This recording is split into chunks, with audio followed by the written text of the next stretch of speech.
Halo teman-teman, assalamualaikum warahmatullahi wabarakatuh. Kembali lagi bersama saya ya, wacana-wacana lah, dokter bisnis, bukan sekedar bisnis. Oke teman-teman, di video kali ini yang saya lagi berada di posisi pegunungan ya, yang suasananya yang sangat sejuk, mendinginkan pikiran, refresh otak ya teman-teman. Namun di sini juga saya akan sharing-sharing nih, karena di beberapa teman-teman ada yang nanyain tentang perjalanan pencapaian saya sampai sekarang ini ya teman-teman. Nah di sini saya dibantu juga oleh tim saya ya, yang akan membacakan yang sering-sering ditanyakan oleh teman-teman ya. Mungkin pertanyaannya beberapa poin, tapi di sini saya akan jelaskan secara singkat dan padat, yang pastinya mungkin di video ini agak lama juga ya, karena sharing pengalaman perjalanan ya, latar belakang saya di awal bisnis sampai sekarang ini, saya bisa sharing-sharing kepada teman-teman semuanya. Oke, boleh dibantu Bu Admin? Oke, baik. Pertanyaan pertama, tolong dong Bang Ikal kenalin latar belakang Abang. Oke teman-teman, kenalin ya, nama saya Daud Sandawa, nama aslinya ya, namun sering dipanggil saya Ikal ya. Di SMA ya, semenjak SMA, semenjak STM saya sering dipanggil Ikal, nggak tahu kenapa, nggak tahu rambut saya Ikal kali ya, makanya disebut Ikal. Nah, kenapa saya membuat channel akun YouTube? Yang pertama, saya pengen sharing tentang pengalaman pencapaian apa yang saya sudah capai ya teman-teman. Nah, latar belakang saya dari 16 bersaudara, saya anak ke-16 ya. Ibu saya pedagang, ayah saya seorang pengusaha ya. Pedagang sama pengusaha beda ya teman-teman. Saya artikan pedagang itu berjualan dari mulai produksi, mulai packing, pokoknya semua dikerjakan dengan sendiri. Nah kalau pengusaha itu dia mikirin strategi, dia fokusnya ke karyawan, dan karyawan fokusnya ke teknis. Nah seperti itu ya bedanya antara pengusaha sama pedagang. Nah latar belakang saya seperti itu ya. Boleh bisa diajuin lagi pertanyaannya. Pertanyaan kedua, bisnis apa aja yang sedang dijalani sekarang? Kalau bisnis sekarang saya banyak ya. Bisnis sekarang yang saya jalani, yang pertama yaitu di bidang fashion ya. Bidang fashion itu apa aja? Fashion saya jualan kaos juga ada, jualan daster juga ada ya. Terus di bidang spare part motor mobil saya jualan. Di bidang perawatan kendaraan motor dan mobil saya jualan juga. Nah terus di sampingannya saya jual beli kendaraan motor dan mobil. Terus jual beli rumah juga ya. Nah mungkin seperti itu ya beberapa bisnis yang saya sedang jalani. Mungkin ada pertanyaan lagi Bu Admin? Ya, pertanyaan selanjutnya, sejak kapan mulai berdagang atau berbisnis? Oke, kalau berdagang itu saya sejak kecil ya. Bukan kelas, di usia 5 tahun saya sudah berjualan teman-teman. Di usia 5 tahun saya sudah jualan keliling kampung ya, dari barang-barang yang dititipin ke saya ya, tetangga saya yang nitipin, terus keluarga saya, kakak saya ya, ibu saya nitipin ke saya ya. Saya udah dilatih dari sejak kecil untuk berwirausaha, untuk berdagang ya, mulai dari jualan hasil alam seperti pete, kangkung ya, tomat, cengek bahasa Indonesia nya apa tuh, cabai ya, pokoknya hasil alam saya sudah keliling. Terus es ya, sering tau lah ya, es yang anak kecil yang kelahiran tahun 85-an pasti tahu ya, anak kecil itu sering jualan keliling, bawa gerobak ya, bawain gerobak apa ya namanya, yang ada es seperti ini, keliling kampung sambil bawa itu yang sada itu, tekokek nah yang seperti itu ya, saya keliling kampung. Nah itu selama saya jalani sampai di usia kelas 5 SD. Nah hasil tabungannya saya buka usaha sendiri. Itu apa usaha sendiri? Yaitu saya sebagai bandar mengepul barang bekas ya. Nah di usia kelas 5 SD alhamdulillah saya sudah termasuk ya, walaupun kecil saya sudah termasuk dibilang bos, karena saya sebagai penampung barang bekas dari orang-orang yang mencari barang bekas ya, seperti aqua, terus kaleng-kaleng, pokoknya barang-barang bekas yang sudah tidak digunain lagi limbahnya ya. Nah itu dijual ke saya, lalu saya kumpulin, setelah jumlahnya banyak barulah saya jualin lagi ke bandar yang lebih besar lagi. Dan alhamdulillah pencapaian saya di usia segitu, saya sudah tidak minta jajan ke orang tua ya, beri peralatan sekolah saya sudah dari sendiri, dari hasil usaha saya ya, beli sepeda, beli sepatu, beli buku. Alhamdulillah saya sudah bisa membiayai diri sendiri ya, nggak minta saya sama orang tua, tapi kalau dikasih saya terima. Nah, seperti itu ya latar belakang pengalaman saya berjualan itu sampai kelas 2 SMP.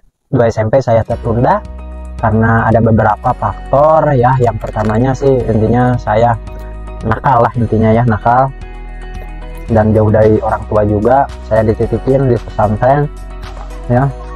Nah, kelas 2 SMP saya sudah tidak berjualan sampai saya kelas 3 STM gak jualan. Itu sempat tertunda, namun di hati saya pengen ya, tapi karena memang ada beberapa yang saya nggak bisa sampaikan juga ya. Yang pastinya saya nggak berjualan dari kelas 2 SMP sampai kelas 3 STM. Nah, semenjak itu saya keluar, alhamdulillah keluar STM, saya kerja. Nah, sambil kerja itu saya berjualan ya. Kalau jualan banyak banget yang saya alami kegagalan ya. Salah satunya kegagalan saya itu di bidang HP ya. Saya sampai ketipu 17 juta di tahun 2016. Di tahun 2016 saya sudah tertipu 17 juta itu di bidang bisnis HP ya. Mengalami kegagalan yang saya alami, namun di situ saya jadikan hikmah dan nggak sampai saya menyerah ya. Mulai bisnis jual beli HP ya, terus bisnis jual beli kendaraan saya lakoni ya. Nah, seperti itu ya teman-teman, latar pengalaman saya sampai sekarang. Saya alhamdulillah masih bisa berjalan bisnis saya, dan beberapa bisnis saya sedang jalani ya. Nah, seperti itu pengalaman saya teman-teman. Mungkin ada pertanyaan lagi, Bu? Pertanyaan selanjutnya, apakah dokter bisnis mempunyai pengalaman traumatis tentang bisnis sebelumnya? Kalau pengalaman trauma nggak ada, alhamdulillah ya, sampai sekarang nggak ada. Nah, kenapa saya di kelas 2 SMP sampai kelas 3 STM itu gak berjualan? Itu bukan masalah trauma ya, karena itu masalah kenakalan saya di jalan ya. Saya nggak fokus berjualan dan jauh dari orang tua juga. Nah, kalau trauma itu paling saya seminggu sampai sebulan ya. Nah, setelah itu saya bangkit lagi. Bukan trauma menurut saya kalau hal seperti itu, tapi kaget ya, karena pernah ketipu 17 juta ya, karena gagal juga bisnis sampai ya ditotalin pokoknya 60 juta saya hangus uang di luar ya. Beberapa bisnis saya yang jatuh ya.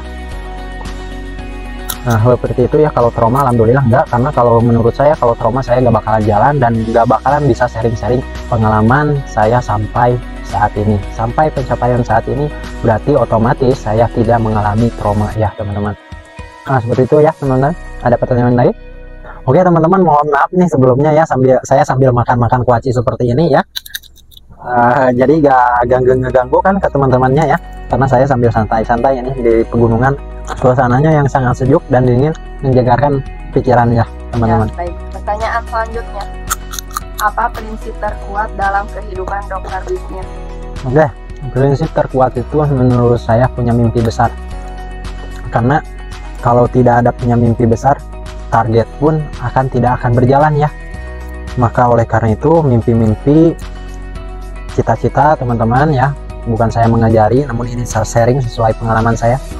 Mimpi-mimpi teman itu catetin semuanya dan segeralah action ya. Di sana keyakinan, optimis, rasa percaya diri itu selama teman-teman menjalani dan belajar, terus mau belajar dan siap mengalami resiko, insya Allah keyakinan ya, pencapaian teman-teman akan terwujud ya, seperti itu. Oke, ada pertanyaan lagi? Apa cita-cita terbesar dokter bisnis? Alasannya kenapa? Cita-cita terbesar saya membuka perusahaan di mana-mana ya, yang pastinya di seluruh Indonesia, khususnya di daerah saya, dan membuka lapangan pekerjaan sebanyak-banyaknya. Seperti itu, Bu. Alasannya kenapa membuka perusahaan? Karena banyak banget sampai sekarang ya, banyak banget, karena memang saya belum bisa mampu. Banyak banget orang-orang yang di sekitar saya ya, salah satunya teman saya ya, yang masih membutuhkan pekerjaan. Nah, oleh sebab itu saya pengen membuka usaha, membuka lapangan pekerjaan sebanyak-banyaknya, seluas-luasnya, tanpa terkecuali dia punya ijazah ataupun tidaknya ya. Jadi saya patokannya bukan sekolah ya, tapi attitude ya, etika yang harus dijaganya. Nggak jadi masalah dia mau sekolahnya lulusan apa ya, kuliah jurusan apa ya, mau S1, S2, nggak jadi masalah menurut saya. Mau SD juga nggak apa-apa, boleh. Yang pasti diukurnya yaitu dari attitude. Nah, seperti itu ya, Bu. Oke, pertanyaan selanjutnya. Ya. Siapa idola terbesar dokter bisnis dan alasannya kenapa? Idola saya yaitu Kanjeng Nabi Muhammad SAW. Kenapa Kanjeng Nabi Muhammad SAW? Ya sudah tahu ya alasannya. Kanjeng Nabi Muhammad SAW orang yang paling sempurna dan multi talent ya. Selain dia bisa berbisnis, namun dia sebagai leadership ya, memimpin umatnya ya, terus menebarkan kebaikan. Pokoknya multi talent banget ya. Mungkin di sekarang ini gak ada kelebihan-kelebihan yang sudah dilakukan oleh Kanjeng Nabi Muhammad SAW ya. Jadi saya mengidolakan banget, walaupun saya belum bisa sampai sekarang ini, dan kayaknya gak bakalan mungkin bisa deh kalau mencontoh kayak Kanjeng Nabi Muhammad SAW. Mungkin sedikit demi sedikit, insya Allah sunnah-sunnah Rasulullah SAW saya jalani. Nah, seperti itu ya teman-teman. Apakah bisnis sendiri harus perlu modal yang besar? Tidak perlu ya teman-teman, karena kalau punya brand sendiri, punya produk sendiri, teman-teman bisa menjual sesuka teman-teman ya. Tidak ada patokannya, karena brand sendiri ya, produk sendiri. Berbeda dengan punya produk brand orang lain. Contohnya ya, teman-teman menjual sebuah produk rinso ya, terus teman-teman jual yang harga pasarannya itu Rp1.000, terus teman-teman jual di harga Rp5.000.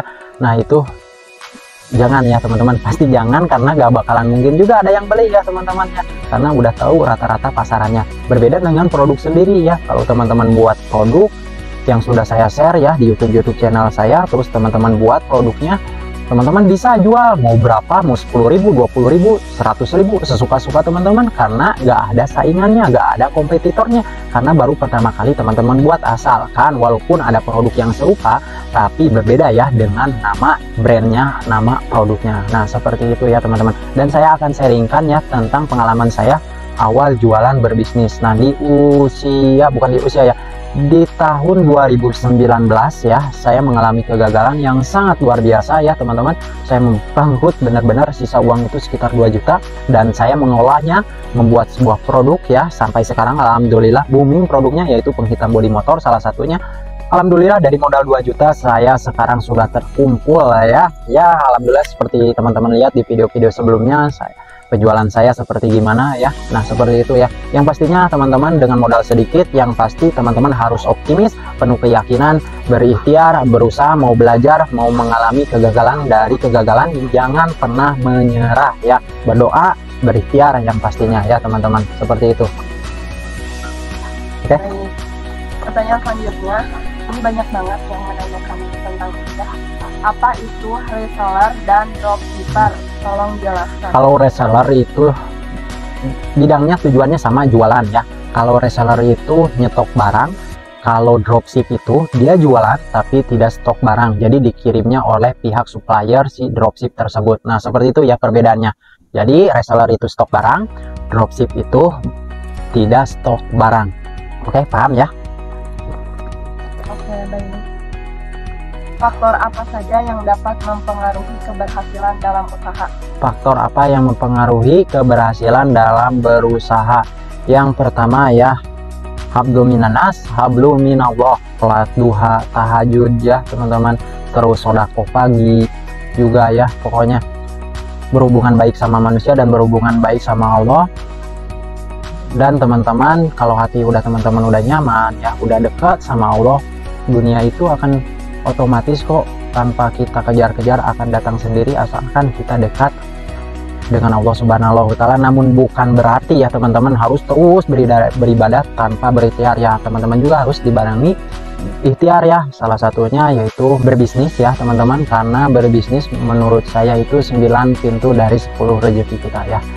Nah, seperti itu ya teman-teman, berbuat baik sama manusia dan menjalani perintah Allah. Insya Allah ya, Allah akan memberikan keajaiban yang tak disangka-sangka. Oke.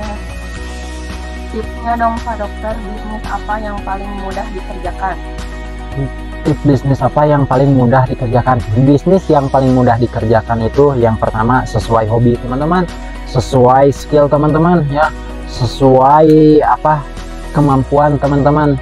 Yang pastinya kalau teman-teman dikerjakan segala sesuatu itu disadari dengan diri sendiri, semua itu akan mudah, semua itu akan terasa nyaman dah tanpa ada beban sama sekali. Yang pastinya teman-teman harus menyukai terlebih dahulu sebelum menjalaninya ya.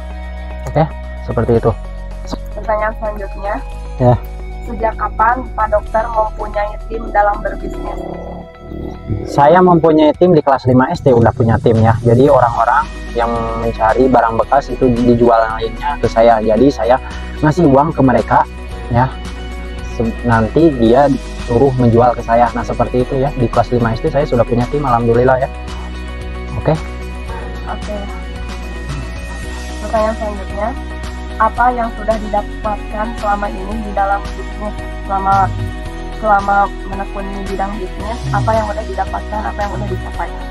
Yang didapatin alhamdulillah bisa nabung, alhamdulillah bisa tinggal di rumah ini ya, alhamdulillah bisa beli kendaraan ya, dan alhamdulillah bisa melengkapi jualan saya dari awalnya jualan produk perawatan motor sampai sekarang di spare part motor dan mobil ya, jualan gamis juga, jualan kaos juga, jualan beli HP juga, alhamdulillah ya, sampai saya bisa mengembangkan bisnis saya. Yang saya dapatkan diantaranya seperti itu ya. Yang terakhir, Pak Ikal ini ada pesan nggak untuk orang-orang yang lagi menjalani bisnis pemula? Ada, yang pastinya ada ya teman-teman. Yang pertama buat teman-teman semuanya yang lagi berjuang menjalani bisnis ya, yang awal merintis berbisnis, teruslah mau belajar ya teman-teman. Kalau belajar tahu ilmunya, setidaknya bisa meminimalisir risiko kegagalan teman-teman ya, walaupun pastinya ada yang namanya hambatan, tapi setidaknya bisa meminimalisir dari usaha teman-teman. Nah, yang kedua, teman-teman sabar dalam menjalani bisnis, jangan pakai yang instan-instan karena semua itu butuh namanya proses ya.